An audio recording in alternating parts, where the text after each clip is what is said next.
আজকে যে বিষয়টা নিয়ে আমরা কথা বলবো সেই বিষয়টিকে আমরা বলি DDH, developmental dysplasia of heap.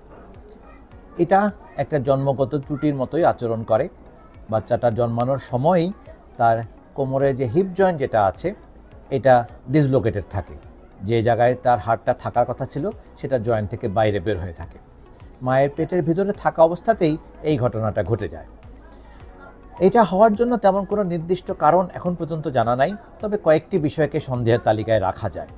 যেমন দেখা যায় যে বাচ্চার পজিশন যদি ঠিক মতো না থাকে, আমরা জানি যে নর্মালি বাচ্চার মাথা থাকার কথা নিচে, পা থাকার কথা উপরে, যদি বাচ্চাটা উল্টো প্রেজেন্টেশনে থাকে, অথবা যদি দেখা যায় যে এই বাচ্চাদের পরিবারের মধ্যে জন্মগত লিগামেন্টাস ল্যাক্সিটি বলে একটা রোগ থাকলে তখন এটা হতে পারে।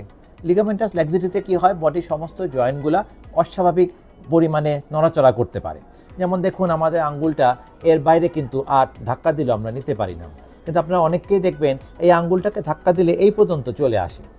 তখনই বুঝতে হবে যে তাদের বংশগতভাবে জেনারেলাইজড লিগামেন্টাস ল্যাক্সিটি থাকতে পারে।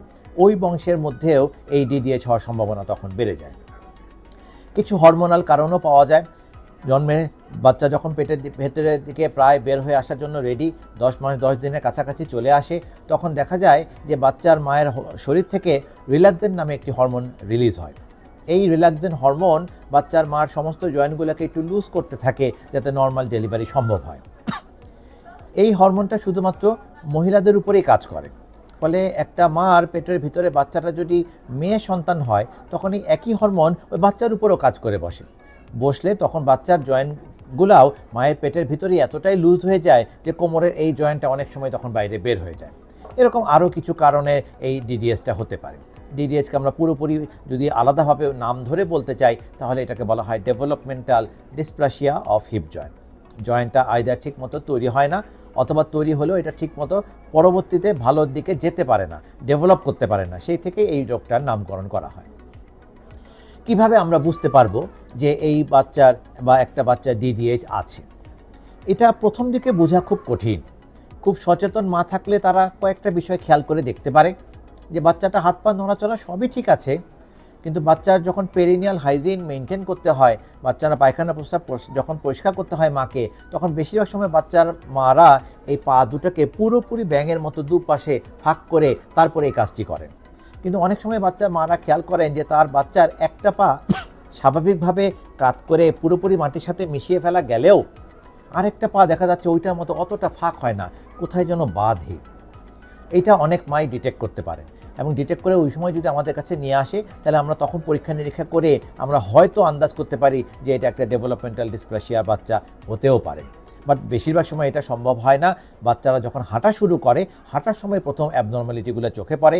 এই বাচ্চারা একটু হেলে দুলে হাঁটে, হাঁটার প্যাটার্নটা 8-10টা বাচ্চার মতো পুরোপুরি স্বাভাবিক হয় না, যেহেতু একটা জয়েন্ট বা বাইরে থাকে, ফলে সেই জয়েন্টটা বাইরে থাকার কারণে ঠিকমতো কাজ করে না। ওই পাটাকে অ্যাপারেন্টলি একটু খাটো খাটো বলে মনে হয়, হাঁটার সময় ওই দিকে একটু হেলে হেলে বাচ্চাগুলো হাঁটে। এগুলো দেখলে তখন বাচ্চার মা বাবারা সন্দেহ প্রকাশ করেন এবং তখন আমাদের কাছে নিয়ে আসেন। আমরা তখন হাতের বিচারে কিছু পরীক্ষার মাধ্যমে, লাগলে পরবর্তীতে কিছু এক্সরে, আলট্রাসোনোগ্রাফির মাধ্যমে আমরা রোগটাকে নির্ণয় করি যে এটা তো একটা ডেভেলপমেন্টাল ডিসপ্লাসিয়ার বাবু, এর বাচ্চার একটা অথবা দুটোরই কোমরের জয়েন্ট, উরুসন্ধির জয়েন্ট তার বাইরে বসে আছে। যত শুরুতে এই রোগটা ধরা যায় ততই এটার জন্য মঙ্গল। সচেতন বাবা মারা আরও কয়েকটা বিষয় সাধারণত খেয়াল করতে পারেন। পিছন থেকে দেখলে বাচ্চার পায়ের ঠিক পিছনে বাটকের ঠিক নিচে কতগুলো ভাঁজ দাগ দেখা যায়। এটা কিন্তু স্বাভাবিকভাবে 1-2টা পর্যন্ত থাকতেই পারে এবং দুই দিকে থাকলে সমানভাবে থাকে, কিন্তু যাদের এই ডিডিএইচ রোগটি হয় সেই বাবা মারা খেয়াল করলে দেখেন তার বাচ্চার পিছন দিকে বাটকের নিচে এই ভাঁজের সংখ্যাটা সমান না, একদিকে 2টো তো আরেকদিকে 4টা।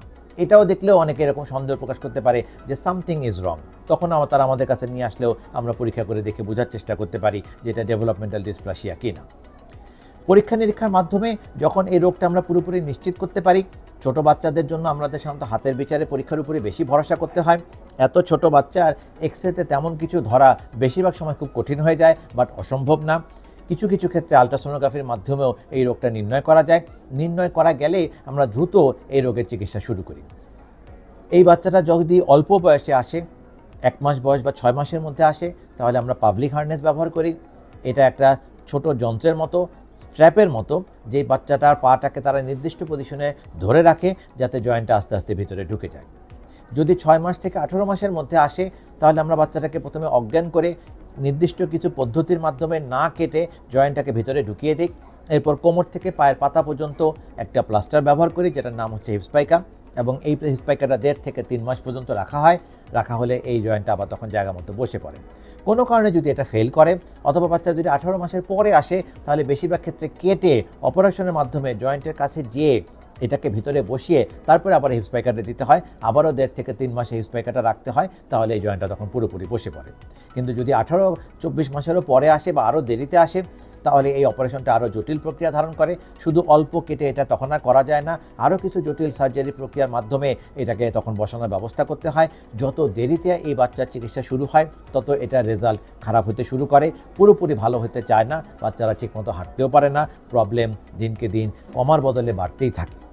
তবে আপনি যদি এটা কোনো রকম চিকিৎসা না নেন তাহলে একসময় বাচ্চাটা একটু বড় হয়ে গেলে, ওজন বেড়ে গেলে স্বাভাবিকভাবে একসময় তার হাঁটাই বন্ধ হওয়ার মতো অবস্থা তৈরি হয়। ফলে এই রোগটাকে শুরুতেই ধরতে পারলে ভালো, শুরুতেই চিকিৎসা করতে পারলে আরও ভালো। প্রাথমিকভাবে চিকিৎসা পদ্ধতিগুলো সহজ থাকে, যত বয়স বাড়ে চিকিৎসা পদ্ধতিগুলো জটিল হওয়া শুরু করে, এবং চিকিৎসার মাধ্যমে রেজাল্টও দেরিতে শুরু করলে খুব একটা ভালো মতো পাওয়া যায় না। ফলে আপনারা সবাই সচেতন থাকবেন। বাচ্চার পেরিনিয়াল হাইজিন মেনটেন করার সময়, পায়খানা প্রস্রাব পরিষ্কার করার সময় যদি 2 পা ফাঁক করতে অসুবিধা হয়, বাচ্চা হাঁটার সময় যদি কোনো অস্বাভাবিকতা দেখেন যে কোনো একদিকে একটু হেলে হেলে হাঁটতেছে বা কোনো একটা পা টেনে টেনে হাঁটতেছে, বাচ্চাকে যদি দেখে মনে হয় যে বাচ্চার 2 পা সমান দৈর্ঘ্যের না, একটা একটু বড় একটা একটু ছোট, সেরকম যদি মনে হয়, অথবা পিছন থেকে দেখলে বাটকের ঠিক নিচে চামড়ার যে কতগুলো ফোল্ড থাকে সেই ফোল্ডগুলোর মধ্যে যদি আপনারা দেখেন ব্যাস কম আছে, 2 পাশে সমান সংখ্যায় নাই, তাহলে আপনারা সন্দেহ করতে পারেন যে তার হিপ জয়েন্টটা জায়গা মতো নাও থাকতে পারে। দেরি না করে যত দ্রুত সম্ভব আমাদের কাছে তখন নিয়ে আসবেন। আমরা আসলে প্রথমে হাতের বিচারে, লাগলে একটা এক্সরে অথবা আলট্রাসোনোগ্রাফির মাধ্যমে রোগটা নির্ণয় করে যত দ্রুত পারা যায় চিকিৎসার মাধ্যমে জয়েন্টটাকে তার জায়গা মতো বসিয়ে দেওয়ার ব্যবস্থা করব, এবং তারপরে ইনশাল্লাহ যদি ঠিক মতো সময় এটাকে বসানো যায় তাহলে বাচ্চাগুলা অতি দ্রুত হাঁটার বয়সের পরপর আমাদের আর 10টা বাচ্চার মতো স্বাভাবিক হাঁটা চলাতে ফেরত চলে আসতে পারে। ফলে এই রোগটিকে কোনোভাবেই হালকাভাবে নেওয়ার কোনো সুযোগ নাই। দ্রুত চিকিৎসা করতে পারলে রোগটা অনেকটাই ভালো হয়। যত দেরিতে আসবে বাচ্চাটা এটাকে ঠিক করাও তত কঠিন হবে, রেজাল্টও তত বেশি ভালো হতে যাবে না। ধন্যবাদ সবাইকে।